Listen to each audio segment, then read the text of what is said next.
Bismillahi wassalatu wassalamu ala rasulillahi. Assalamualaikum warahmatullahi wabarakatuh. Pagbati po ng kapayapaan sa inyong lahat.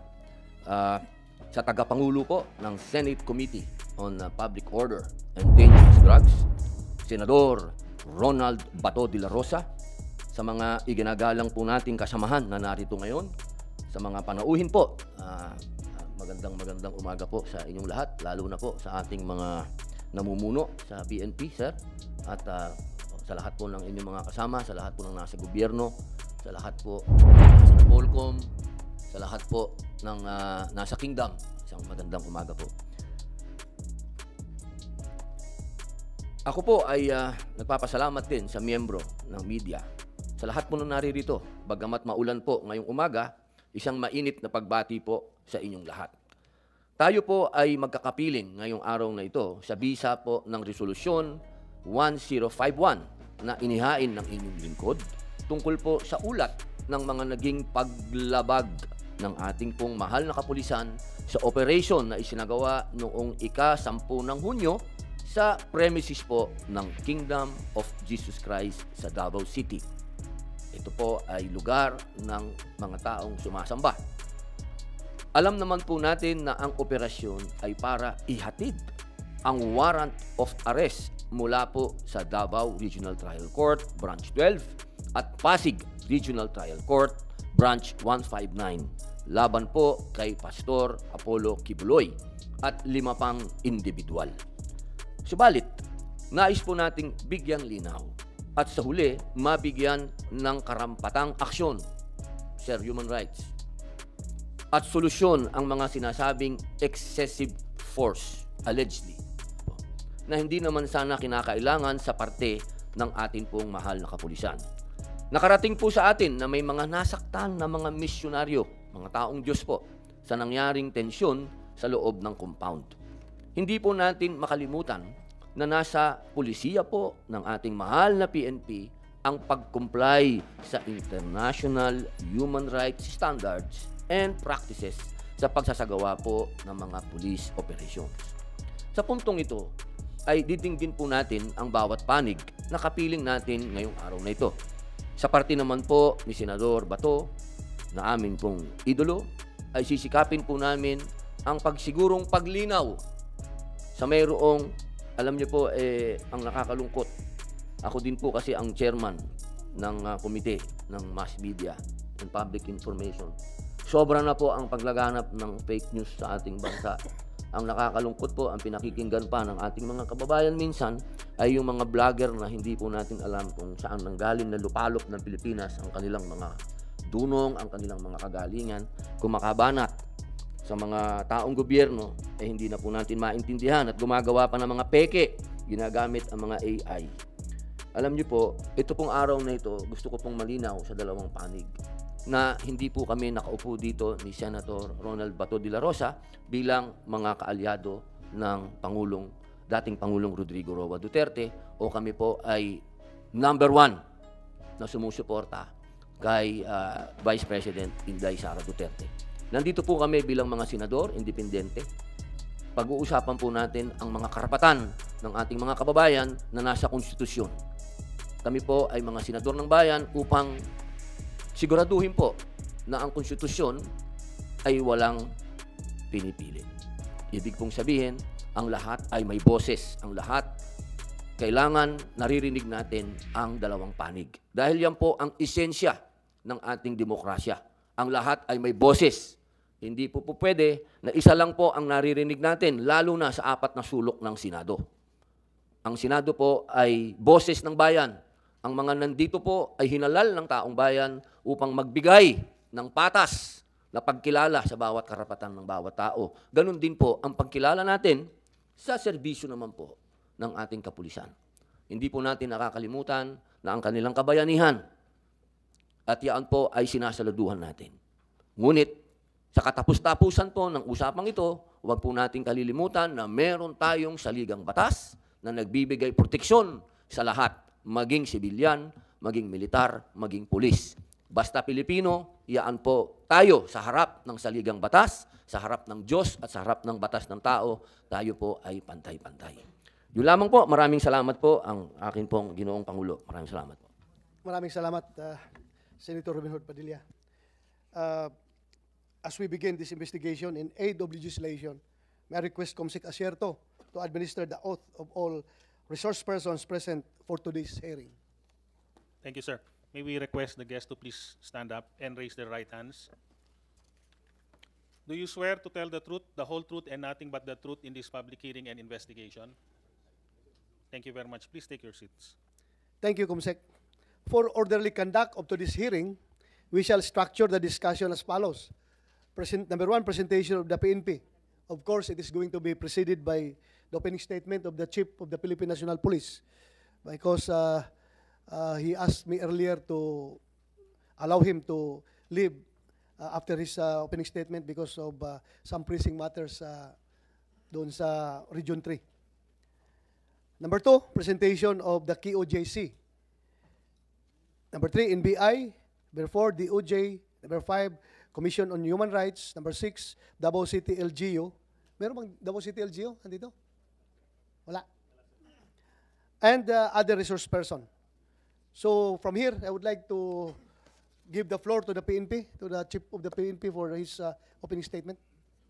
Our Chairman, sir, can I be allowed to read my opening statement? Yes, go ahead. You have the floor. Thank you, our Chairman, sir. Honorable Chairperson Senator Ronaldo Bato de la Rosa, Senator Robin Hood Padilla of the Committee on Public Order and Dangerous Drugs, fellow public servants, and other guests. Magandang umaga po sa inyong lahat. I'm here today to address the concerns raised regarding the police operation conducted by the Philippine National Police within the premises of the Kingdom of Jesus Christ, or what we call KOJC, on June 10, 2024. A month after the RTC-NCR Judicial Region Branch 159, Pasig City, issued order finding probable cause against the following persons. This operation was not just a routine action, it was a critical mission to execute a lawful warrant of arrest against the fugitives of the law, Apollo Caboloy and 5 others, in connection with non-bailable offenses, sa Tagalog po natin, walang piyansa, of child abuse and qualified trafficking. These actions were anchored on verified information indicating fugitive Caboloy's frequent presence in the area, a matter we could not ignore. Let me be clear, this police operation was carried out with strict adherence to the PNP operational procedures. Our guiding principle was to uphold human rights while executing our duties with the highest standards of professionalism and respect of the law. Prior to the execution, the PNP engaged with local officials to ensure a peaceful and orderly police operation and minimize any potential disruptions to the community. During the police operation, we deployed an appropriate number of personnel and utilized extensive resources for critical reasons. Number one, the primary subject of the warrant posed a high threat due to his considerable influence and extensive network, which significantly complicated our efforts to apprehend him. Second, intelligence report indicated the subject may employ armed civilian supporters to evade arrest, necessitating the deployment of the Special Action Force to thwart any potential threat. Remember, fugitive Caboloy himself declared, and I quote, "Hindi ako pahuhuli ng buhay," and unquote, a clear indication of his defiance. Fugitive Caboloy's blatant disregard of the law and the mockery of the judicial process presented a formidable challenge to our security forces and the integrity of our criminal justice system. The effective execution of the operation was crucial to prevent negative international repercussions and to uphold our commitment to justice and security. For the information of this honorable committee, on the day of the operation, despite facing unprovoked resistance from KOJC followers, our personnel exercised remarkable self-restraint and maximum tolerance throughout the operation to avoid tension and prevent any untoward incident. They remained calm and disciplined to escalate the already tense situation. Even when faced with aggression, being dosed with water, and sustaining injuries, our police officers did not retaliate or resort to excessive force. It will be shown later how our police personnel were water cannoned. Yet, despite adhering to police protocols, allegations of excessive force have emerged. It is incumbent upon us to address these concerns with transparency and accountability. In response, I immediately directed our Internal Affairs Service to conduct a thorough and impartial investigation to determine whether or not any operational lapses were committed during the police operation. Our objective is to uncover the truth and to hold accountable any individuals who may have exceeded their authority. This investigation is being conducted with utmost integrity and independence, free from any undue influence or interference. As a result of the investigation, we have administratively relieved 15 PNP personnel, including 3 police commission officers and 12 police non-commissioned officers. Let me clarify, these officers were relieved not for abuses, but for their failure to arrest the fugitives of the law, Kibuloy and his co-accused. To absolutely clear, the police operation is aimed at executing warrants of arrest for individuals accused of serious offenses. Their status as fugitive is indisputable. Instead of cooperating with law enforcement officers, members of the Kingdom of Jesus Christ disgracefully choose to use women and children as human shields, obstructing and delaying the lawful actions of the police. Armed with bolos and other bladed weapons, male members of this group engage in violent confrontations with police officers. As a result, 6 individuals and 2 minors were taken to the police station but were released the same day for humanitarian reason. Criminal cases for violation of PD 1829 or obstruction of justice have been filed against them through regular filing.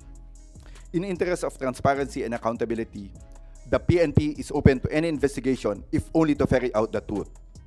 We hope that the focus of the investigation will squarely rest on the action and practices of some officers and members of the KOJC, not on the Philippine National Police.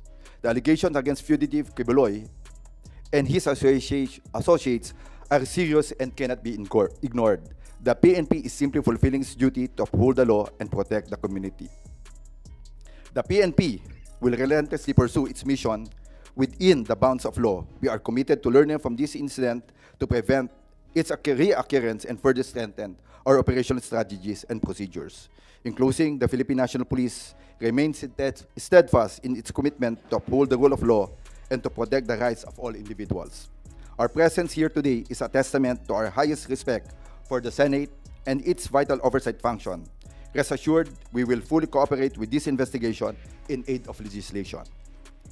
Thank you for your attention and for the opportunity to address this team body. Maraming salamat po. Thank you, General Marbel.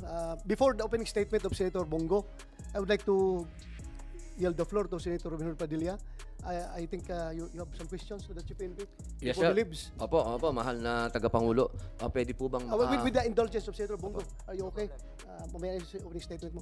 Go ahead, Senator Robin Hood Padilla. Opo, akin lang pong babatiin ng ating idolo, ang taong bisyo, ang magserbisyo, Senator Bongo. Magandang umaga po. Opo. Pwede po ba makapagtanong sa atin pong PNP Chief? Opo. Yes, you have the floor, Your Honor. Salamat po. Sir, ako po ay tagapangulo din po ng Komite ng Public Information at Mass Media. Ako po ay tunay na hirap na sa pagsangga sa mga fake news. Ako naman po ay nagpapasalamat sa pamunuan ng PNP at laging maliwanag naman po ang inyong pagbibigay ng impormasyon. Nagkakataon lamang po na imbis yung paliwanag ninyo ang naririnig, mga vlogger na hindi natin maintindihan. Ngayon po sana magamit po natin ang pagdinig na ito upang linawin lang po ang isang bagay. Medyo hindi po ito, ako po nagpapasalamat po ako sa inyong statement kanina patungkol po dito. Ito lamang po side lang pong tanong at ito naman po nasa inyo po bilang resource speaker po namin, nasa inyo po kung gusto niyo pong sagutin o hindi. Narinig ko na rin naman po at nabasa ko na rin po yung inyong statement na ayaw niyong magsalita. Pero baka po dito po ngayon, mas maganda maging maliwanag po sa ating mga kababayan. Pero kung ano man po kung gusto niyo pong sagutin o hindi, wala pong problema. Opo, hindi po namin yung pepersonalin. Karapatan niyo po yun. Kaya lang po, baka lang magamit natin itong pagdinig na ito para malinaw po. Tinatanong po talaga ng taong bayan na hindi lamang po ang masasabi nating, alam nyo naman, hati ang ating bayan. Pero lahat nagtatanong dito, ano po ba ang katotohanan? Meron po ba talagang political pressure para tanggalin ang security ng ating Vice President? Nasa inyo po yan, sir, kung gusto niyo pong sagutin o hindi. You may respond, Chief PNP. Thank you, our Senator. No, that's yun po yung sinabi niyo. Wala pong political pressure. It's ang ginagawa po natin is really to rationalize po yung deployment ng PNP natin. And we have to make sure, no po, sabi po nila, alam mo sir, ang nangyari po, not only the vice president na nagalit po sa atin at kalim po na it's a political, no, not even. Marami po kaming tinanggalan. Even yung mga classmate ko, na mga general, sabi ko, it's a time na talagang we have to rationalize. And in fact, I've already made yung sa policies natin, na kung may mga threat, when they retire kasi may mga threat, it's only about 6 months. And afterwards, they can ask kung meron po talagang threat. And we have to make sure, no, ang deployment po, we have to reframe po yung kasi, ang term po natin, VIP, ang security. No, there's no term as VIP. Remember, this is a police unit, sa professional police po. They are all graduates, and di po kami kagaya dati na graduate po ang mga police po natin. And we want to make sure that they are being deployed properly. Tinanggal po natin yan because ang gusto po natin, we have to professionalize po yung PSPG and make sure na dalawang po yung criteria. High threat, high security threat, and medium security threat, and no threat at all. We want to make sure that there is already a perceived threat, and there's a difference between a perceived threat and an actual threat. Dati kasi, VIP ang tawag natin, that's a perceived threat. Kaya nga sinasabi po natin, and we have to rationalize, and we have to change our policies regarding po dun sa deployment ng tao. Kasi ang sasabi ko nga, we need more people on the ground. Marami po kami talagang kulang, and to be honest, sir, talagang ang gusto po natin, talagang ibaba yung mga tao natin, or very strict our police procedures natin. Marami po tayong kinasuhan na moonlighting na police natin. It all started in Alabang when we see two staff personnel na nandun po being used as a security. And dahil po nga doon, bakit nangyayari doon? And we have to rationalize our people, we have to account them, we want to make sure. And with regard po doon sa iba, hindi lang lahat po, tinanggalan po natin because we don't see any threat sa mga ibang tao. At ang sinasabi ko nga, kung meron pong reason, ibibigay po natin. Second, But in the case of the Vice President, do you think may threat sa kanya o wala? sir, wala po siyang threat. Wala po kami nakita. He's being loved by our people. Ang sinasabi ko lang, second, ang security po ng ating Vice President is Are you under sure the... with the stand, a strong stand against the CPP NPA, wala siyang threat na buhay niya? Sir, ang may hawak po ng security po ng ating Vice President is the Presidential Security Command. It was issued on July 9. The security of the President and the Vice President lies on the Presidential Security Command. And we will not stop po if the General Morales from the PSC asks our help to ask for more personnel, then we will give po. And the one who's making the threat assessment is not anymore. It's the Presidential Security Command po. Well, alam mo, ilan bang iniwan mo doon na security kay Bibi? May 31 pa po. 31. Opo. Are the 31 remaining security of her own choice or ikaw ang pumili? No sir, hindi naman po kami because mayroon pong commander po sa kanya and it's being headed by a full colonel dun sa 31 na naiiwan po. And it's up to him, up to her po, yung babae po natin to really choose yung mga tao natin. Hindi ko po alam yung details. What will happen is, ang sabi ko, you have to rationalize, we just need the numbers so we can deploy them dun sa mga tao sa ground. Okay. In behalf of the Vice President and in behalf of the Filipino people who want that our Vice President is properly secured and protected, can I ask you for the record that yung iniwan mo na 31, pwede ba nabigyan mo ng laya yung ating Vice President kung sino sa kanyang mga former security ang pwedeng iiwan mo? Kasi ang reklamo nga niya, may iniwan ka nga pero hindi niya kilala, hindi siya komportable. Baka pwede yung mga security niya na from Davao na matagal na sa kanila, nakilala niya, komportable siya, baka pwedeng yun na ang ibigay natin. Kasi ang nangyari kasi, yung mga pulis na yun, kilala ko yun, mga tao ko yung mga pulis na yun. Andito ngayon, inassign mo dito sa Krami or sa Region 4 ba yun?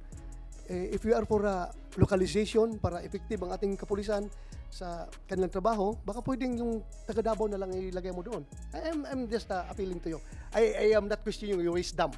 Ako, just treat me as an ordinary Pilipino na gusto talagang masecure yung ating pangalawang Pangulo. Baka pwede naman na papiliin mo siya kung sino yung gusto niyang maiwan doon. Ilan ang tinanggal mo, Marvin? 75. Yung 75 na tinanggal mo, baka pwedeng, tapos may iniwan ka na 31. Sir, our chairman, can I make it clear first, no? Ang naiwan po sa kanya is 358 AFP personnel. And ang sabi ko nga, ang 106 just a wala complement. na ko doon sa Because, sandali lang. sir, it was wala, ka na, being wala tayo doon sa AFP. We are just talking about PNP. Yung PNP lang pag-usapan dahil ang PNP yung close sa kanya dahil dati siyang mayor at yung mga local police ng Davao, yun yung dinala niya doon na security. Yun lang ang pag-usapan natin, yung local, yung police lang. Kung yung 31 na yun na iniwan mo, pwede ba na pagbigyan natin ang pangalawang pangulo na pumili siya kung sinong gusto niyang maritin doon na 31. Wala problema. Kahit na hindi mo na ibalik yung 75 na tinanggal mo, okay na yun. Gamitin natin yun sa police visibility. Ako mismo, as former chief PNP, I am with you when you say na you need people on the ground. Alam ko pareho tayo. Ang tagal na natin gusto yung mga tao na yan na matanggal sa mga VIP security dahil para magamit natin. Pareho tayo ng paningin. Pero, yun lang, ako, bilang isang Pilipino na gustong mas pangalawang pangulo, pwede ba na yung 31 na yun, bigyan mo siya ng laya na pumili na yung tinanggal mo, na dinala mo dito sa Region 4 na mga taga Davao, baka pwede yun nilagay mo para naman may peace of mind siya na sigurado siya na yung security niya ay talagang kanya. Yun lang, pag-iusap ko lang sa iyo. I'm not directing you as the chairman of the Senate Committee on Public Order and Dangerous Drugs. This is my personal appeal to you, being a Filipino. Kasi ayaw ko talaga na may mangyari sa ating pangalawang pangulo. Pag yan ay naambos ng NPA, at nagsibagtakbuhan yung mga security niya, nakakahiya tayo. Pero kung yung ibalik mo yung mga taga Davao na talagang General Marvel, high security threat pa rin yung ating pangalawang pangulo. You may question my opinion, but that's my own opinion. I know her very well. Kailangan talaga natin i-secure. So, yun lang pag-iusap ko. Kahit na hindi mo na ibalik yung the same number na tinanggal mo, palitan mo lang yung, ibalik mo lang yung mga taga Davao na palagay ang kalooban niya, at tanggalin mo na lang yung hindi niya kilala na yung naiwan sa 31. I know, it's no longer your job dahil alam ko as Chief PNP, you will deal on policy statements na lang doon sa mga commanders mo on the ground. Hindi ka nagsasabi kung ito tanggalin mo, ito iiwan mo. That's not your job anymore. Pero ito lang, I am just appealing to you, panirating ko lang sa'yo. Kung pwede, balik mo. Can I get your commitment? Of course, our chairperson. Thank you very much. Salamat. Senator Robin Padilla, General Senator Bongo. Opo, mahal na tagapangulo, wala na po ako masasabi. Usapan na po yan ng isang dating PNP chief at ngayon ay kasalukuyan. Mahirap na pong pumasok dyan. Siguro po ang ating kaibigan. Thank you, Senator Robin Padilla. Before, gusto mo bang marinig? Pakinggan mo muna yung opening statement, Senator Bongo, before I will let you leave. At saka, go ahead, Senator Bongo. Your Salamat, Mr. Chair. Let me remind the PNP that in its operational procedures, only necessary and reasonable force should be used to accomplish the task of enforcing the law and maintaining peace and order. The operational manual of the PNP also states that the use of weapons are only in lethal approach and as a last resort if the suspect is armed and dangerous, or if there is unlawful aggression or intention to cause severe injury, serious bodily harm, or death to police officers and other people. At sa mga nakarang araw po, may reports po nakarating na meron po mga naka-deploy na SWAT team, no? PNP SWAT team in full combat gear. Naka-full combat gear sila sa palibot ng central compound ng Kingdom of Jesus Christ sa Davao City. Nagdudulot po ito ng panic. Siyempre, lalo-lalo na po doon sa mga bata, sa mga estudyante, nagkaka-trauma po sila. As Vice Chairman po ng Committee on Public Order, hindi ba ang motto ng PNP is to protect and to serve? Serve who? Yun po ang mga katanungan natin. Kawawa naman. Not to scare. Not to scare po. Alam nyo naman, sir, alam nyo, lahat po yan. Panahon ni dating Pangulong Duterte, full support kami sa police, lalo-lalo na po in line of duty. Ikipagpatayan po kami sa inyo. Isa po sa ating isinulong nun, doblehin, taasan ang sweldo ng ating police, uniform personnel. We work with various executive agencies and the entire Congress na maisakatuparan ng pangakong binitawan. At dahil ako mismo, ako na utusan ni dating Pangulong Duterte noon na ipaglaban po ang uniform personnel natin. At hanggang ngayon, full support naman po kami sa inyo. Mahal na mahal po namin ang Philippine National Police, ang Armed Forces, ang uniform personnel. Ang atin lang po dito, sana po'y maging non-partisan kayo. Gawin nyo lang po ang inyong trabaho. Protektahan ang karapatan ng Pilipino. And every operation should be conducted within the bounds of law. Kawawa naman po yung mga pulis na no choice kundi sumunod lang po sa utos sa taas. Alam kong mas maraming pulis ang professional at magagaling. Alam niyo po yun. Dito lang kami to support the police, pero sana po maging maayos, maging patas at hindi maapektuhan lalo-lalo na yung mga bata. Yung mga bata na natotrauma po kung Wala naman sigurong hindi naman po siguro terorista ang hinahanap ninyo. Yun lang po. Maraming salamat, Mr. Chair. Pinapalalahanan ko lang, gawin nyo lang po yung tama. Salamat po. Thank you, Your Honor, Senator Bongo. Alam ko how you love the PNP. Isa ka sa nagsumikap talaga na magiging doble ang sweldo ng PNP noong panahon ni Pangulong Duterte. Kaya maraming salamat. Yung tanong mo kayang issue about yung mga naka-SWAT uniform na nakatayo na parang na-terrorize yung mga tao doon sa malapit sa Kingdom of Jesus Christ. Andito si RD, pero 11, General Torre. Can you enlighten us what happened? Bakit nagkaganon? Maraming SWAT doon na naka-itim at pilit kinakausap ng mga tao, ayaw sumagot. Nakatakot ang mukha, ayaw daw, wala daw nameplate. Hindi daw nagpakilala kung sino sila. So, the more na intimidated ang tao sa presensya ng pulis na gano'n, ayaw malas na kausapin. Dapat friendly sila sa mga kababayan natin pag tinatanong. Sir, Yeah, go ahead. You have the floor. Thank you, sir. Good morning, sir.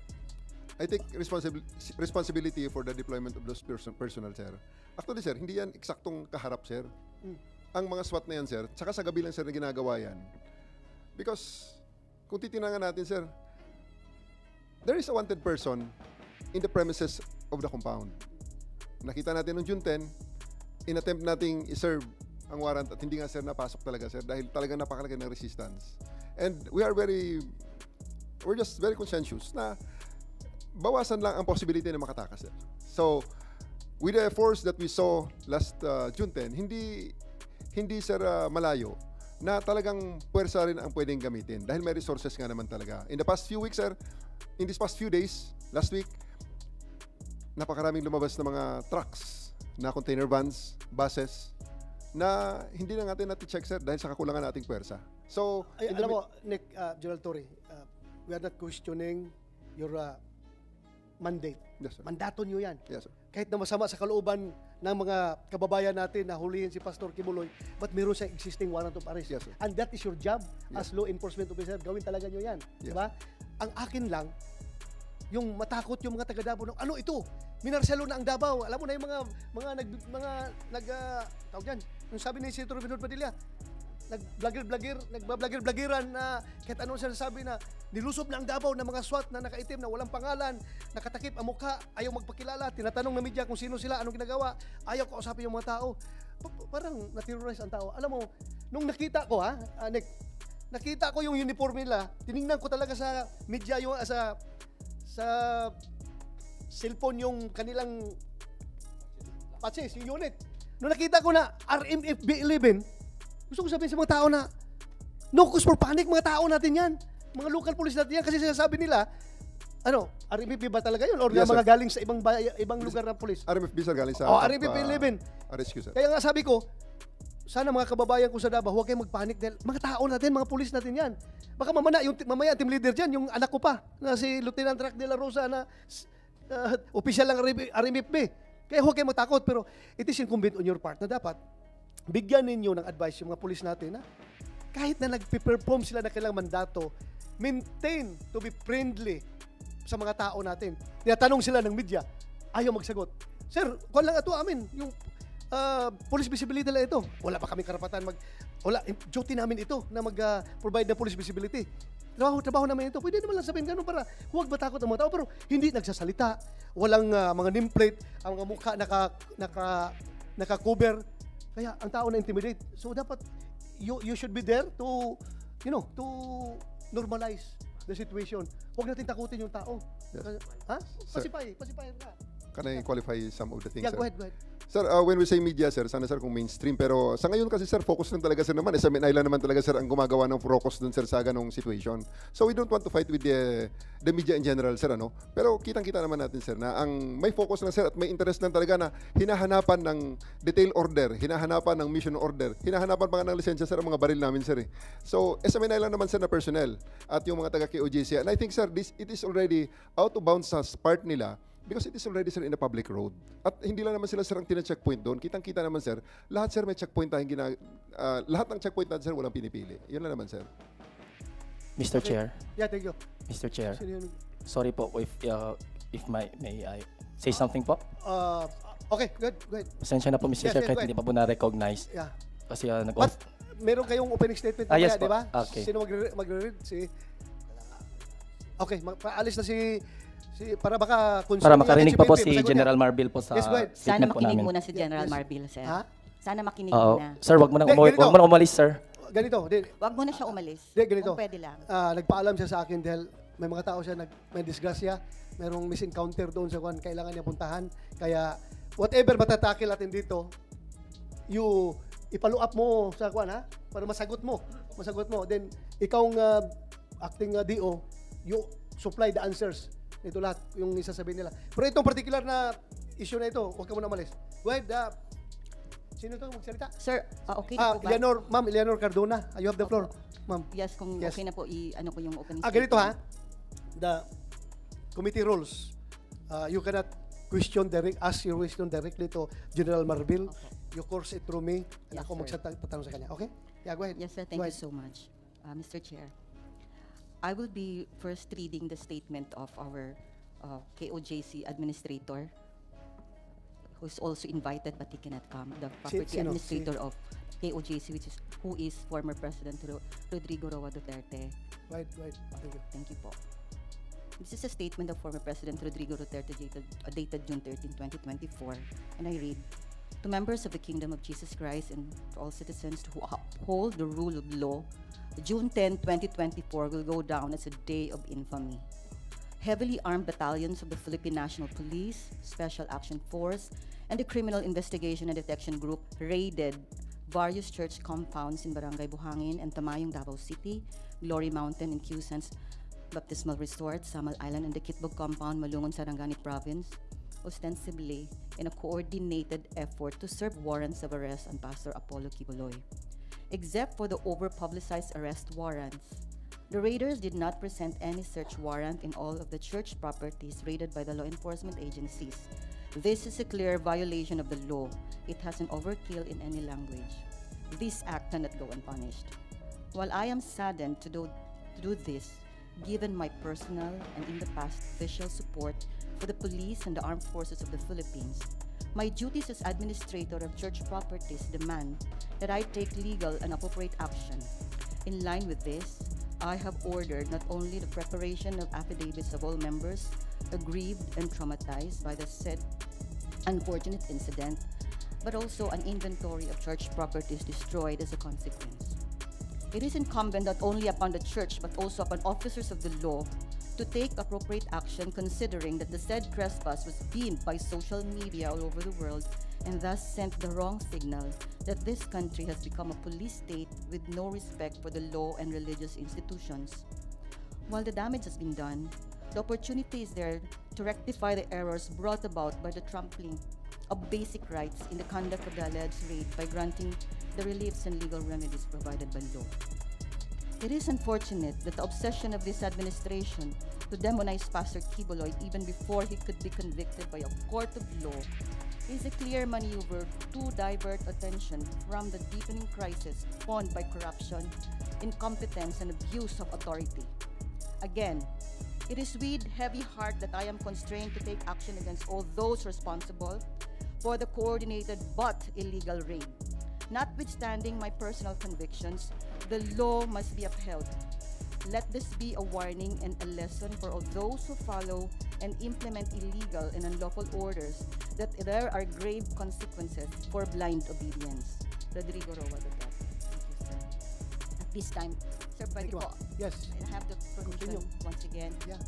to, of course, the Honorable Chairperson of the Committee on Public Order and Dangerous Drugs, Honorable Senator Bato de la Rosa, Senator Robin Hood Padilla, maraming salamat po at pinagkaloob po itong pagkakataon, and also Senator Christopher Bongo, at sa lahat po na nandito ngayon in this room, sa lahat ng NBI, DOJ, Napolcom, SWD, and of course the PNP, sa CHR, and all those that are here. Indeed, we're so thankful that we were given the chance to air our sentiments on behalf of the Kingdom of Jesus Christ. Let me just say this, as I have read the statement of former President Rodrigo Duterte, June 10 truly is a day of infamy for us, because it is a day that will go down in the history of this country. That day, not only one, not two, not even three, but 4 of our religious compounds, our sacred grounds, our worship places, simultaneously were brutally attacked, assaulted, not by terrorists, but sadly, by the state-ordered or sanctioned law enforcers coming from the Philippine National Police, the CIDG, and the Special Action Force of the PNP, which is supposed to be the elite forces that is against terrorism. They were all in full battle gear that day. And it was done. Maybe later on we'll be showing the footages of what really transpired. At sino ba yung inatake nila? They attacked the religious compounds of the Kingdom of Jesus Christ. And who were there? We were innocent civilians. Yes, there were children. There were mothers. There were grandparents, male and female, because it is our home. Tinitirhan namin yun. It is our compound. We have lived there for almost 40 years. Kaya doon kami nakatira. And as you all know, some of you have been in our compounds. And if you know us, for 40 years the pastor has been preaching. We were innocent civilians, disciplined, law-abiding, God-fearing. We are volunteers, missionaries. We have given our lives to serve God and the country. And we have never wronged anyone. We have been upholding the law because that is what our beloved pastor has taught us. And on that day, we never expected that a horrifying incident such as that would ever happen. Why? Because they already served warrant of arrest several times. If I may read, they have already served it on April 3 in the central headquarters and in Samal, and April 4 in Prayer Mountain and the Glory Mountain, and April 10 in the central headquarters in Prayer Mountain, the Glory Mountain, and May 3 in Prayer Mountain and Glory Mountain, and we have always entertained and let them in peacefully. We didn't have any resistance, but kami magre-resist. Yun nga lang ang tanong dito sa committee hearing na ito, sa pagdidinig. Tinatanong natin kung excessive ba yung June 10. Kasi, ang pinuntahan naman nila, religious compounds, hindi naman lair ng mga kriminal. At ang sino hinahanap nila, para lang din sa lahat, sino bang tinutugis? It was in the guise of issuing a warrant of arrest to our beloved pastor, which we have known at naging buhay na namin for almost 40 years. Kaya yun ang masakit. Kasi alam namin yung katotohanan. Tapos, first of all, we know what the truth is. He is innocent. And Pastor Kibuloy has millions of followers, not only here in the Philippines, but the Kingdom of Jesus Christ, which is a homegrown ministry from Davao City, has reached not only the Philippines, but the whole world. And what is painful with that? Is it because he was just falsely accused yet? Is it because he is also the spiritual advisor and the friend of so many, especially the former president, Rodrigo Roa Duterte? PACQ or Pastor Apollo C. Kibuloy is not yet convicted in any court here in the Philippines. Allegations yung lahat. And he has always said it. He is not evading the law. Palagi niyang sinasabi yan. He's not escaping from the law. He was just asking the preservation of his life. Haharapin niya ang alleged na mga accusation sa kanya na human trafficking, rape, at ano pa man na lahat na inaakusan ninyo, which is alam namin na hindi totoo, pero sige na lang. Pero haharapin ni Pastor yan, basta nasa tamang korte. At guaranteed siya na safe ang buhay niya. Hindi siya nag-i-evade ng law, ulitin ko lang po.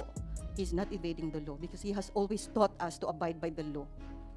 And so, kailangan lang niya ng self-preservation, kailangan niya i-save yung buhay niya. Huwag lang makialam ang Amerika.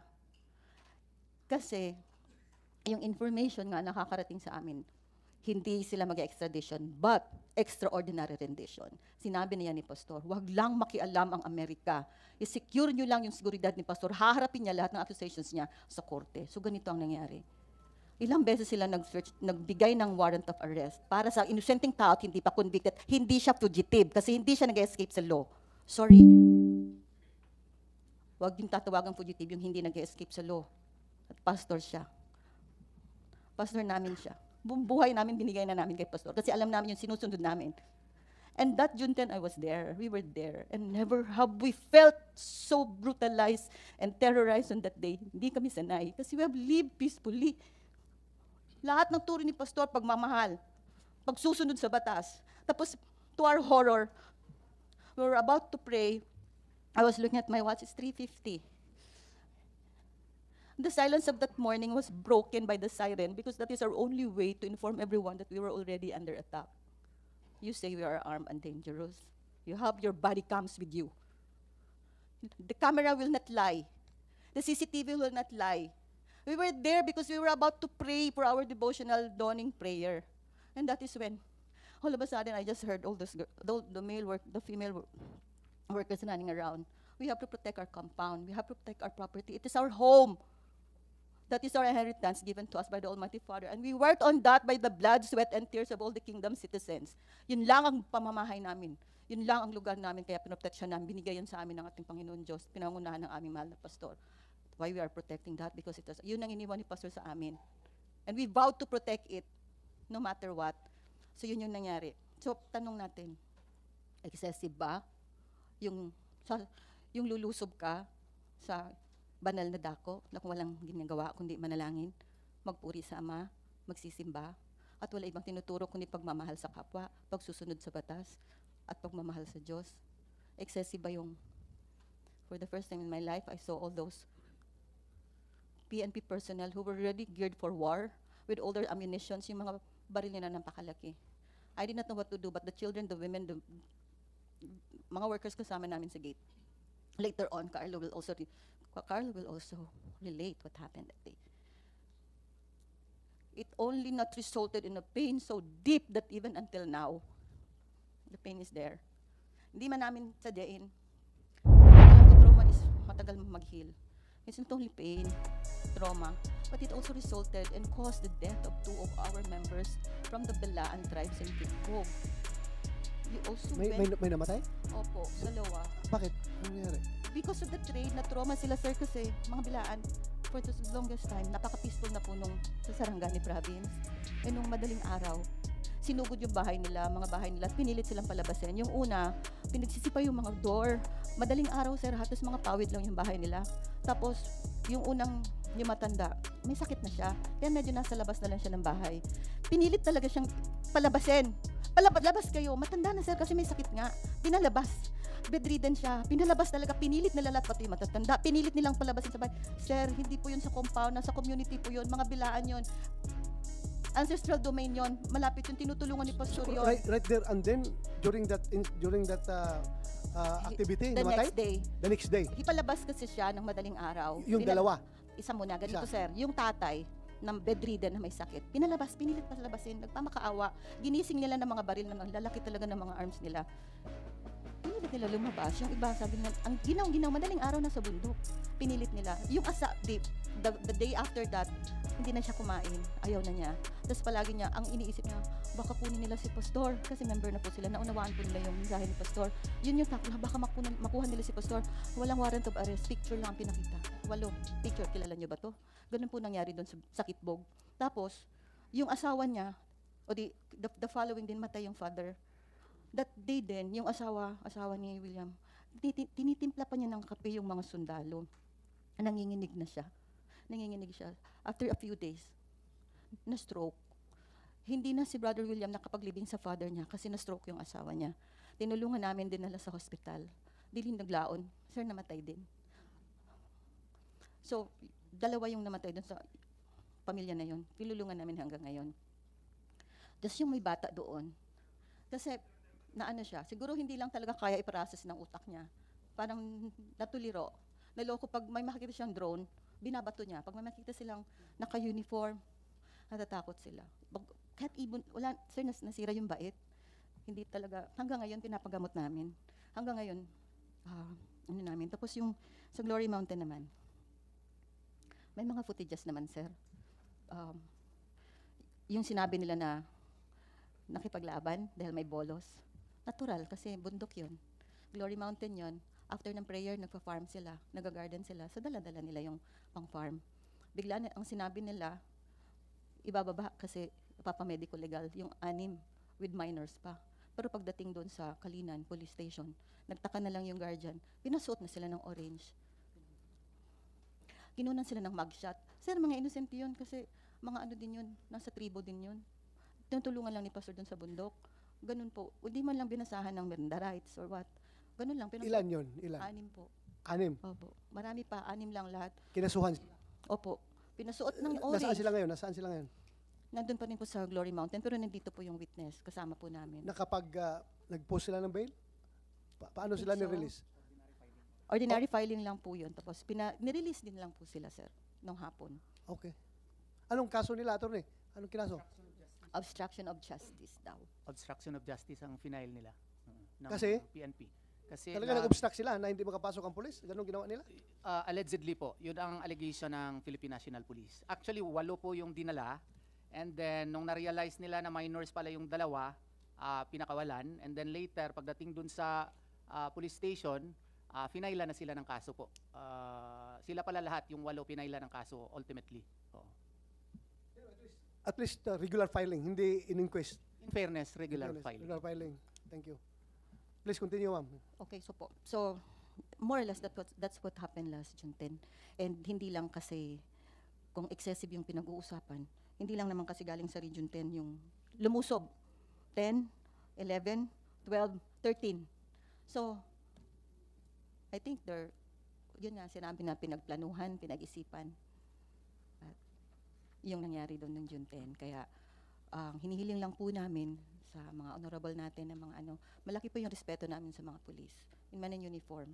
Pastor has so much high regard for the men in uniform, and we have supported the military and the police ever since. Hinihiling lang namin ang patas na pagdinig at ang maliwanag na yun lang katotohanan at katuwiran po ang mananaig. Maraming salamat po. Thank you. Thank you, ma'am. Attorney Torion, you have the floor.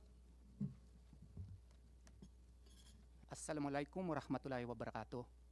Ladies and gentlemen of this August Committee, to the Honorable Chair, Senator Ronald Bato de la Rosa, Senator Robin Hood Padilla, Senator Christopher Bongo, maayong buntag ka natong tanan. Peace and blessings to all of us. This is a critical Senate investigation, knowing that June 10, 2024 is considered as a day of infamy, not only for the church members of the Kingdom of Jesus Christ, but for many innocent civilians who were brutalized, traumatized, and lost their loved ones to the callous personnel of PNP, SAF, CIDG, coming from 4 different regional operational groups, who without proper justification, legal basis, nor adherence to due process, forcibly broke into their sacred places and homes, purportedly to serve warrants of arrest to Pastor ACQ Apollo C. Kibuloy and his co-accused. We are talking about innocent civilian men, women, and children who suffered excessive force and brutality in the hands of the police. That day will forever be etched in the members of the KOJC's memories as a harrowing tragedy demonstrating a grave misuse and abuse of power perpetrated by the very ones who ought to protect us, the ones who swore to serve and protect. This is a crucial Senate investigation, and so we thank you, Honorable Committee Chairman and members, for giving us this precious time. What happened on June 10 of 2024 was that PNP SAF CIDG launched Oplan Parokya, in which they simultaneously raided 4 properties in 4 different locations of the Kingdom of Jesus Christ, purportedly to serve warrants of arrest against Pastor ACQ Apollo C. Kibuloy and others issued by the Regional Trial Court of Pasig City. That day, we saw battalions of fully equipped and fully armed PNP SAF CIDG personnel coming from 4 different regions, clad in full battle suit, fully equipped with heavy-duty tactical gear and weaponry, their faces obscured by full masks and ballistic helmets, yet surprisingly without any nameplates or name tags on such uniforms, complete with helicopter cover and snipers strategically placed on different locations as if they were hunting notorious terrorists. These PNP personnel proceeded right away at 3:55 a.m. to breach walls by the use of ladders insofar as the operation in COAJC Central was conducted, literally and forcibly broke walls at 4:49 a.m. insofar as Glory Mountain operation was concerned, and or forcibly opened gates at 5:02 a.m. insofar as the Prayer Mountain operation was concerned, and or forcibly kicked and or destroyed doors of houses at around 4 a.m. insofar as the Kidbug Municipality of Malungon Sarangani operation was conducted without prior attempt to secure the consent of the administrator of KOJC properties in the person of former President Rodrigo Roa Duterte, or from the owners of the individual houses in Kitbug Municipality of Malungon, Sarangani Province.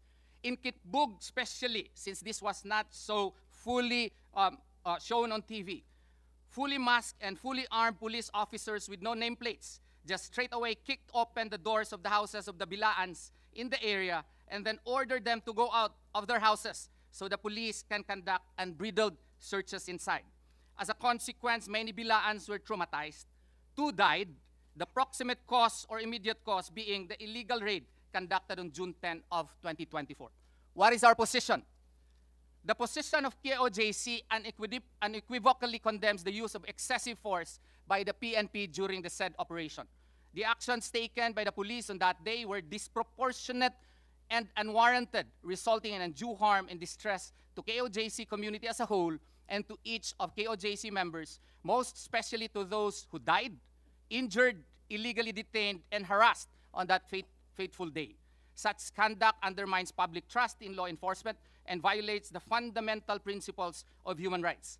Violations of Sections 2, Rule 113, as well as Sections 11 of Rule 113 and other provisions of the revised penal code were clearly committed. The fact that the PNP SAF CIDG raided 4 different locations at almost the same time simply proves that the PNP SAF CIDG do not really know the location of the person or persons they intended to arrest. Hence, the illegality of breaking into the KOJC locations. They did not know that the persons that they would arrest was present in those locations or is reasonably believed to be there in violation of Rule 113, Section 11.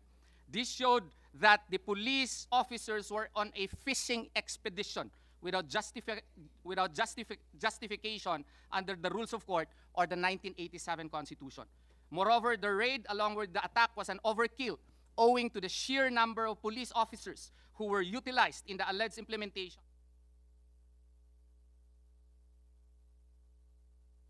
Police officers last June 10, 2024 were actually previously returned already to the RTC Pasig City as evidenced by the court order dated June 7 of 2024 recognizing the return of the said warrant of arrest. Per Administrative Circular 7-92 of the Supreme Court, the police should have secured an alias warrant of arrest, but this was not done. What is our hope to be achieved in this Senate investigation? We hope and pray that there shall be adoption of strict measures concerning the enforcement of warrants of arrest. We advocate for the mandatory use of nameplates by law enforcement officers, the disclosure of their identities, and the strict enforcement of body-worn cameras during operations. Furthermore, we urge, sirs, for the criminalization of violations of these rules to ensure accountability. We likewise urge the passage of laws on the proper usage of drones. Every night, almost, we see drones being flown over the properties hovering above KOJC properties.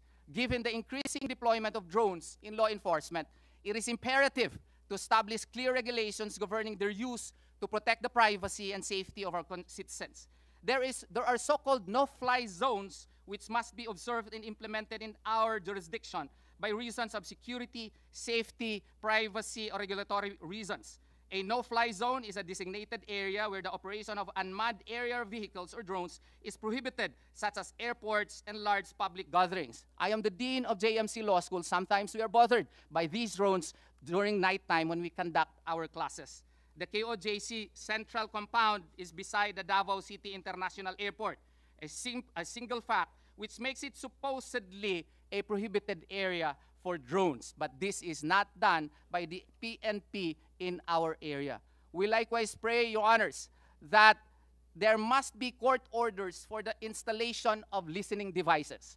we have reasons to believe that even our I love yous to our wives and our secret conversations in our phones are being listened to. So we advocate for strengthening Republic Act 4200 or the Anti-Wiretapping Act by requiring court orders for the installation of listening devices similar to the Anti-Terrorism Act, so that such will safeguard civil liberties which we so cherish, Your Honors. We likewise pray that a domestic law shall be passed recognizing schools and churches as no-force zones. There is already sufficient basis within the international legal framework as well as our own local legal framework which recognizes schools and churches as no-force zones, but we believe that there is yet no domestic law which clearly define such and providing for penalties if the same is violated. What is needed now, therefore, Your Honors, is for the Senate to bolster these policies and principles through proper legislation which explicitly prohibits, to the greatest extent practicable, the conduct of police operations such as service of warrants and those that require the use of force within or around schools, churches, and like institutions, thereby protecting these sensitive locations from hostilities and upholding their sanctity and respect to the rights and dignity of every person. Establishing no-force zones around schools and churches will protect these sacred and educational spaces from the violence and trauma associated with law enforcement operations. We pray that these be acted, Your Honors. Thank you for the opportunity that you have given us this morning. Thank you, Attorney Israelito Torion. Can you give us a copy of your opening statement? So We already, Meron na? yes, Your Honor. And Kumsek, we have already a copy of that. yes.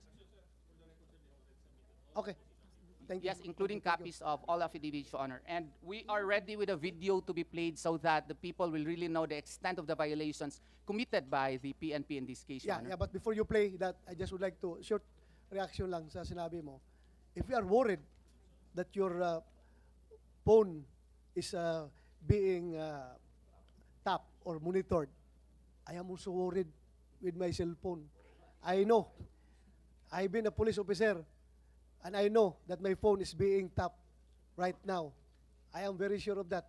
But as to who are these people doing it, I cannot definitely say. And as to the technology that they're using, I cannot definitely say kung ano yung ginagamit nila. Pero I know, feel ko na tinatap yung cellphone ko for a couple of months na. Kung sino may capability niyan, I just don't know kung sino. But I am sure. I'm pretty sure. Okay, pakibigay yung kuan mo at saka yung i-play na natin itong video mo before alis si Chief NP. It is ready, Your Honor. Please go ahead.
Pause muna, technical, pause. Yung bumbero, kaninong bumbero yon sa inyo? Can you explain that? Bakit tinitiran nyo ng tubig yung mga pulis? Actually, Your Honor, Carlo Carlos there. it was an act of defense of property, Your Honor, because we believe that since the warrant of arrest was not properly served, Your Honor, before you enter a property, there should have been prior consent on the part of the owner of the property, or at least the administrator thereof. They did not do that, Your Honor. So there was violation of Rule 113, Section 11, and therefore Article 429 of the Civil Code will apply. They have the right to defend their properties, Your Honor, because it was clear that at 3:59 a.m. they just immediately placed ladders therein and breaching the walls of the KOJC. That is a violation under Rule 113, Section 11, Your Honor. Not only in the service of warrant of arrest, but also search warrants. Kailangan kailangan magpaalam ka sa may-ari ng pamamahay. Yes, Your Honor. That's Rule 126, Section 7, Your Honor. We 1, believe, 2, 3. yes. Ano Yeah. yan? Rule 113, Section 11, insofar as warrant of arrest is concerned. Rule 126, Section 7, insofar as search warrant is concerned. Both requires prior consent before breaking into any enclosure or building, Your Honor. Yeah. Thank you. Please continue.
Gigibain na nila ang aming gate marshal.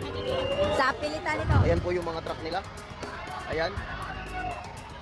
Sa bawat gate po yan.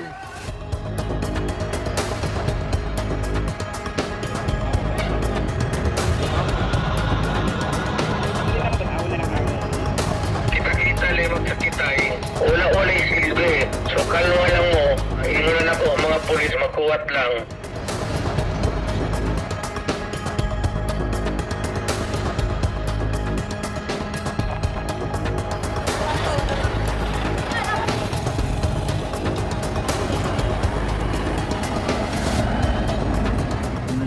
Region 13 na naman to. Anong lugar to, kuya? Agusan. Yan o. Road 13, Agusan del Sur. Boss!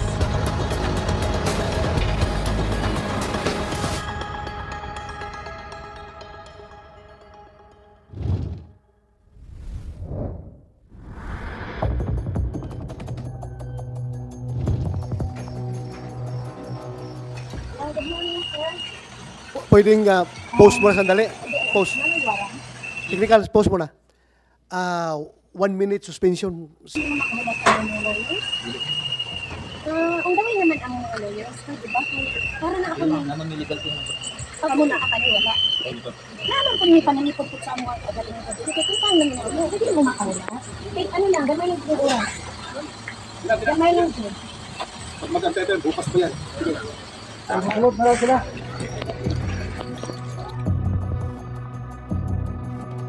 Mga gobyerno kayo, alam niyo ang tamang patakaran? Kasi nasa gobyerno kayo. Kami wala kaming armas. Sige!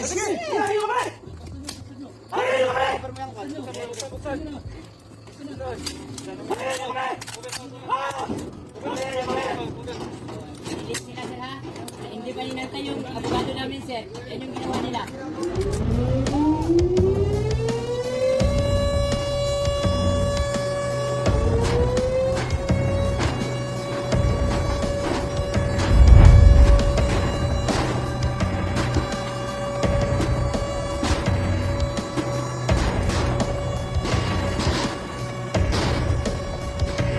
Yung date talaga niyan, June 10, 2024, meron lang mali. Yung dalawang venue na yan, sa Tamayong, Kalinan, pareho yan, magkalapit lang ba yan o distansya? 6 kilometers apart. Ano, yung, ibang lugar yan, ha? Pero within Tamayong area. Yes, Your Honor. Yes, Your Honor. Yung Glory Mountain po, Your Honor, nasa Purok size po, sa taas po yun. Then mga 3 kilometers pababa, yun po yung Prayer Mountain. Ito po yung pinapakita ngayon. Sandali lang, para to orient myself ba. Pumunta ako doon sa Tamayong, yung magandang lugar na maganda. Ano yon? Yan yung Prayer Mountain o yung Paradise Garden? Ito na po yung Prayer Mountain po. Prayer Mountain. Oo, iba yung kanina, Glory Mountain yun. Glory Mountain yun. Oo, yun yung sa bundok. Itong Prayer Mountain, ito yung magandang lugar sa Tamayong. Both are maganda talaga. Hindi pa ako nakapunta nung isa, hindi ko nakita yon. Itong napuntahan ko, yung Prayer Mountain. Yan. They are 6 kilometers apart. Yes. More or less 3 actually. 3 3 kilometers. 3 kilometers. So, yung mga pulis na nag-raid dyan, iba rin yung pulis na nag-raid doon sa kabila. Correct po. Simultaneous. Yes po. Okay, thank you. Please continue.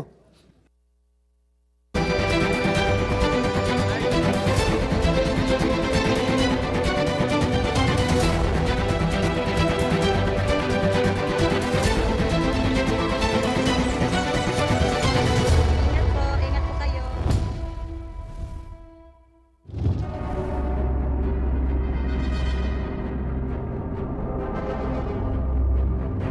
Ito po, Kitbog, Sarangani Province na po.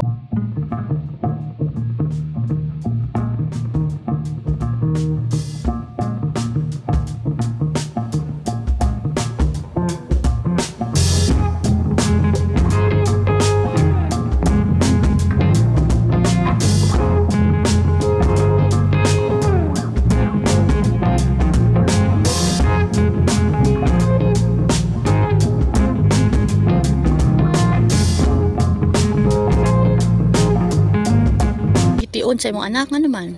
Itiun sa mga pulis. Kay dugan ni magkuan gawas. Sabi nila na ami gitago diri.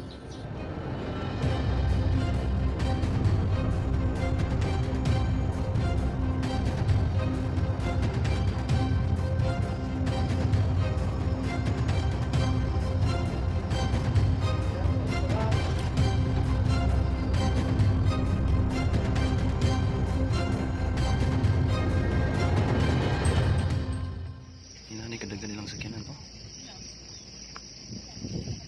Uy. 14? 14 din. Apil ko na sa baba.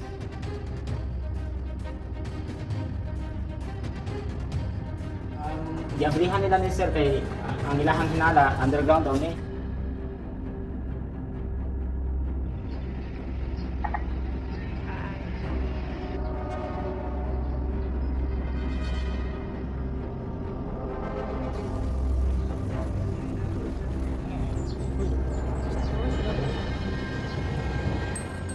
Dili pigod sila pundo sa kuang balay. Wala pa ko sa kingdom. Kaya inyong kadaghan, di man tamo atrasan. Kaya nang ano, ingon ana ang kiniya sa mga nitibo doon sa una o mga bandido. Salamat sila karon kay ang mga tao nagbago ng pastor.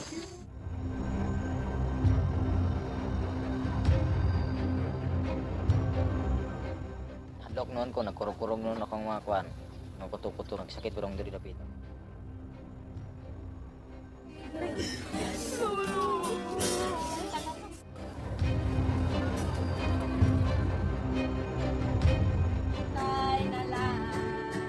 Dili lalim, mawad ag asawa, sakit ka isang taon.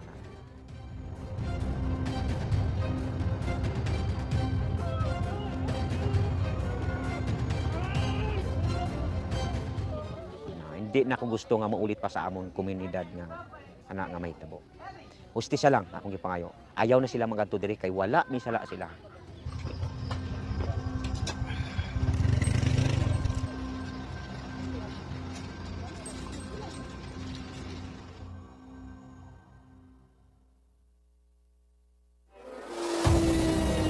Post mo na. Sabi na maximum tolerance po talaga yung ating implement sa pagdating.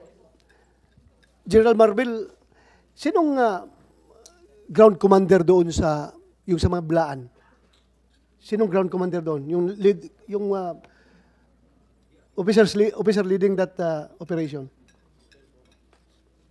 The one leading the operation is the Deputy Regional Director for Operations po, sir. Maybe we can, I don't have any list, sir, but the one in charge for the overall is Police Major General Ronald Lee, but I don't have the complete list right now kung sino po yung... No, yung particular lang doon sa Bilaan area. Sir, yung ground commander doon. I'll check it, but I don't have it right now po. Maybe in the next year we can please have it submit po. to this Apo. committee, ha? The name. Apo. Yung lahat ng ground commanders nung ilan ba yun? 5? 4 na lugar. Pakisubmit to this committee. Ha? Yes, sir, Chairman po. Thank you. Salamat. Please continue. Itong service of warrants of arrest.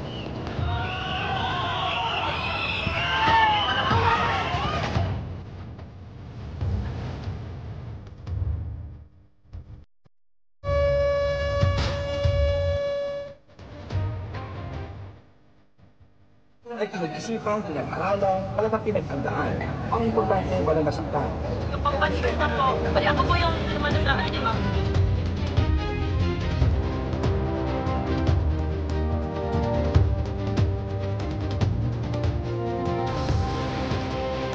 We don't feel safe anymore. Something is wrong, definitely wrong with this country. Why are they doing this in Davao City? Tatangan po kami bilang mamamayan dito sa Davao City. Kasama po ba kayo sa pumunta dito ng June 10? Hindi. Pero namataan sana ko ng video ng June 10.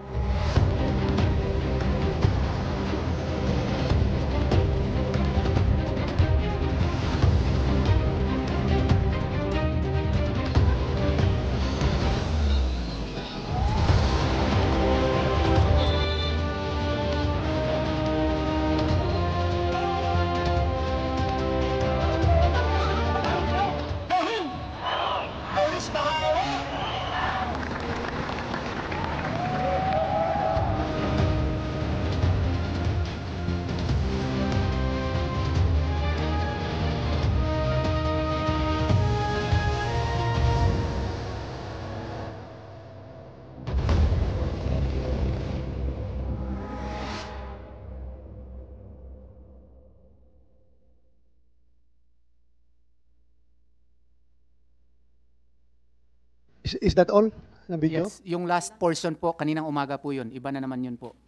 They, again, in the guise of service of warrants, they went to an area in a farm near Glory Mountain and Prayer Mountain po. Kaninang umaga lang, kaninang 2 a.m. in the morning. Was anyone hurt during that operation? Kaninang umaga? Ang amin lang pong nakuha na information through our co-counsel there is kinunan po na tinutukan ng baril at kinunan ng cellphone kaya hindi nakatawag po sa amin. Okay. Sa anong lugar? Tamayong, Kalinan, Davao City. Still in the guise of service of warrant of arrest po. Sa farm po, directly near Prayer Mountain and Glory Mountain, in between po. Thank you. So, go ahead, Senator Robin Hood Padilla. Apo, maraming salamat po, mahal na tagapangulo. Gusto ko lamang pong linawin kasi lagi pong inuulit ng ating mga bisita na yung tungkol po sa warrant at search warrant, pwede pong pakilinaw. Pakilinaw po ng malinaw na malinaw para po mas maintindihan po ng ating mga kababayan. Okay, Senator Robin, akala kasi namin nung June 10, meron silang search warrant. Nung dumating po ako mga 6 o'clock, 6:30, akala ko may search warrant sila kasi nandun na sila sa loob eh. Ang ipinakita sa amin ay warrant of arrest lang pala. Kaya nagsabi ako dun sa lawyer na pinadala nila, Panyara, valid ba yan? Nakaserve na kayo ng warrant na of arrest dito dati. 5 times na ata. At saka itong sa Pasig, nakaserve na kayo. Meron pang ang order returning the warrant last June 7 of 2024. Wala daw silang magawa kasi order daw ng kanilang higher ups daw. So, kaya ang ginawa ko, sinamahan ko na lang sila. Kaya medyo mali po yung sabi ni General Torre na hindi daw nakapasok noong June 10. Hindi lang sila nakapasok po, hinahulughog po lahat ng areas, pati nga po doon sa JMC na mga yung school po, yung eskwelahan namin. Pati yung ang graduation namin, hindi na lang tinuloy the next days at saka yung isa, maraming mga parents na hindi nakapunta dahil sa takot po. Hanggang ngayon nga po, yung aming law school ay ginawa na lang namin pong online muna. In-explain namin sa mga estudyante. Linawin ko po uli. Opo, ibig niyo pong sabihin, wala po silang naipakitang search warrant, Warrant of arrest po ang dala nila, pero pinayagan niyo po silang maghalughog. After po nung nakita po ninyo na meron pong Senator, yung Order po ng dating Pangulo. Yes Nung po. sinabi po ng dating Pangulong natin na si Rodrigo Roa Duterte na hayaan nyo silang makapasok ng matiwasay, hinayaan nyo na po sila. Yes po. At sinamahan ng mga abogado po natin. Pati po ako later. Sa lahat po yan. Sa lahat po, hinalughog po lahat ng areas po ng KOJC compound po. Opo, pwede pong pakiliwanag po, ilan po ang hinalughog? Pinayagan yung halughugin? In 4 different locations. KOJC Central in Buhangin, Davao City. Glory Mountain po doon sa Tamayong, Kalinan, Davao City. Prayer Mountain, 3 kilometers away from Glory Mountain. At saka sa Kitbug po, Municipality of Malungon, Sarangani Province. Lahat po yan walang search warrant? Wala po. Warrant of arrest. Ang problema nga namin po, Senator, is it was done simultaneously. Yung rules kasi natin, if you will, yung napag-aralan ko po, kailangan meron kang probable cause na nandun yung tao or he is reasonably believed to be there. Paano siya nandun in 4 different locations? So kaya nga po, medyo nagre-reklamo kami kasi yung batas po hindi nasunod. Maraming salamat po. Chairman, pwede po ako magtanong sa Napolcom? Yes, go ahead. Apo, Napolcom, magandang hali po. Opo. Tanong ko lang po, para po hindi po magkaroon ng kalituhan. Opo, para mas malinaw po sa ating mga kababayan, para hindi po ito sakyan muli ng mga mahilig maggawa ng fake news. Opo. Linawin po natin, meron po bang sa palagay po ninyo na dahilan talaga na magreklamo ang ating KOJC na hindi po talaga sinunod ng ating mga bayaning pulis, yung tinatawag po nating rules of engagement?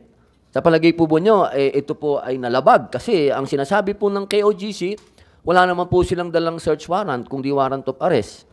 At hindi po malinaw na alam nila talaga na naandoon ang hinahanap po nilang, sabi nga po ng mga kapulisan ay pinaghahanap ng batas. Ano po ba ang katotohanan dito, mahal naming Napolcom? Marami pong salamat, Ginoong Senadora Robin Hood Padilla. Ganon din po sa Ginoong Chair ng committee. Alam po ninyo, yung ginawa po ng police doon ay nag-serve ng warrant of arrest.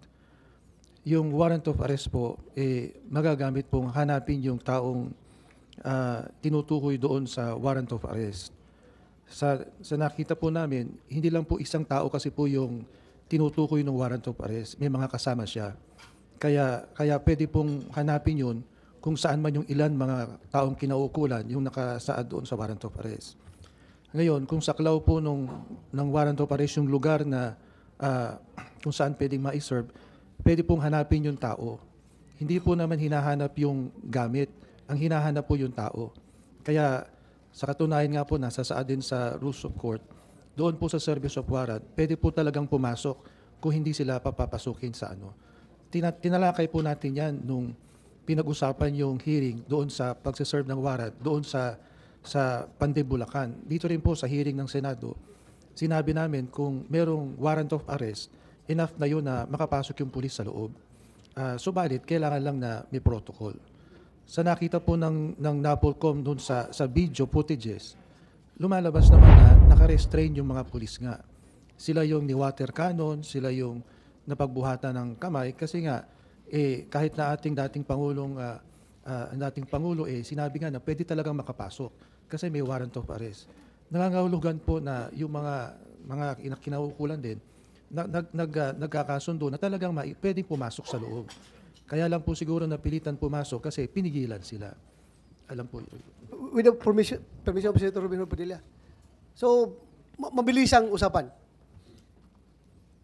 PNP, sinong pinagdudahan nyo at that time that you personally believe nandoon sa Prayer Mountain? Sinong nandoon?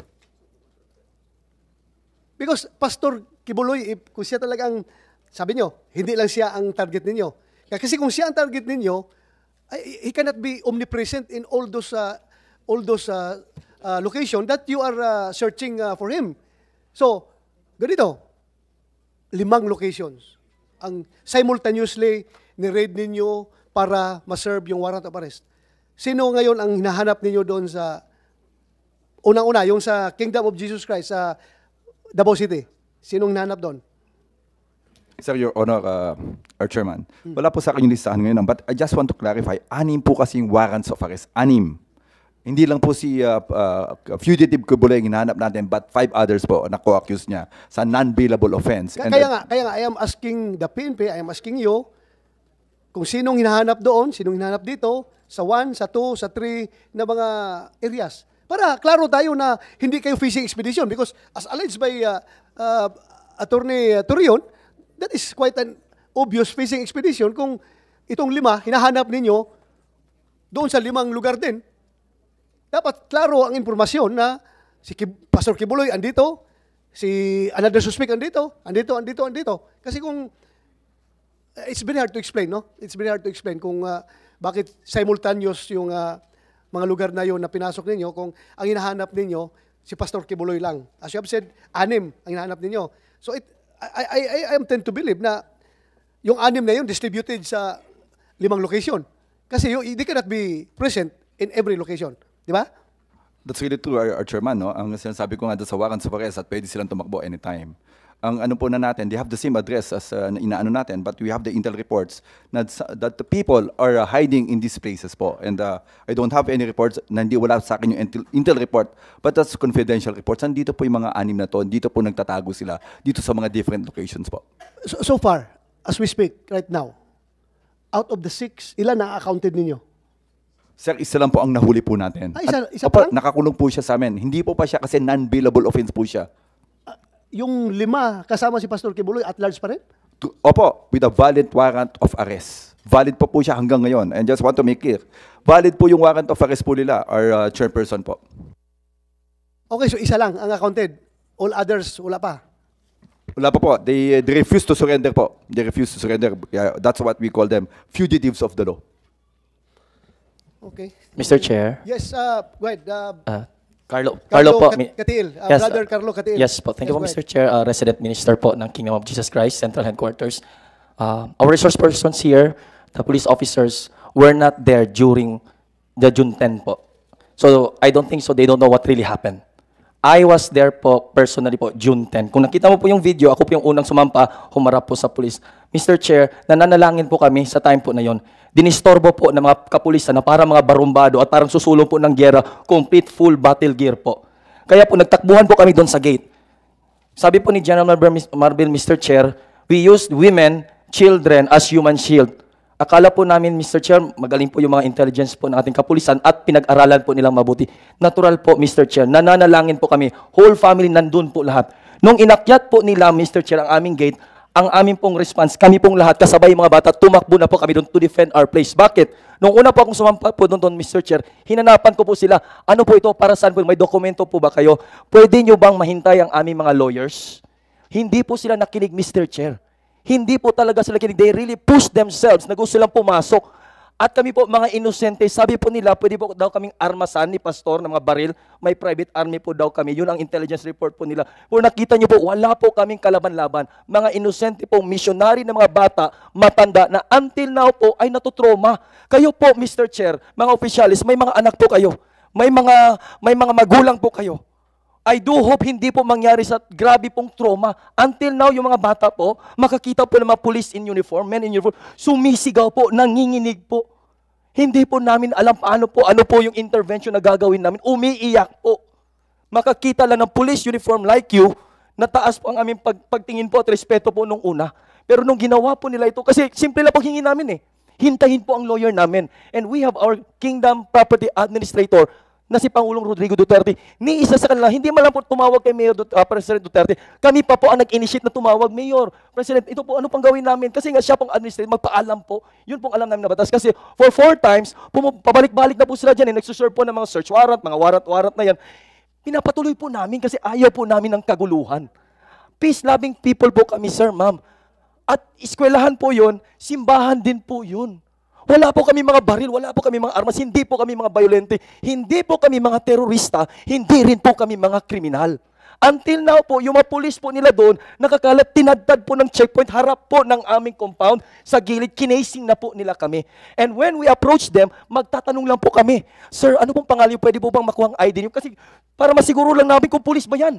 Pwede pong NPA, magdamit lang po ng pulis. Pwede pong iskalawag, pwede po preso na pakawala. Gamitan po ng pulis, magpiring, wala pong makita mata. Magtatanong kami, maghingi ng ID, police badge number. Wala pong may pakita, magtakbuhan po para pong walang narinig. And then, according to General Torre po, sabi po niya na panggabi lang po yung checkpoint. Hindi po, 24 hours po. Nandun po kami sa harap, nakabantay po. Kami po ang nakasaksi. And then, may kakulangan po ba tayo ng pulis? Binagsak po doon sa Davao City, sa harap po mismo ng aming compound. Lahat ng mga pulis. Bakit may Region 10 po doon? May Highway Patrol Group pa, may HPU, may Regional Mobile Group pa, DCPO, PNP Region 11, taga-barracks pa. Nagkampo na po sila doon sa harap ng aming compound po, sir. Grabe po ang pag-terrorize at ang trauma po naramdaman po namin, lalo na po ang mga kabataan. Kung may mga anak po kayo at may mga konsensya. Nagsisigaw, parang nababaliw po yung mga bata namin doon, sir.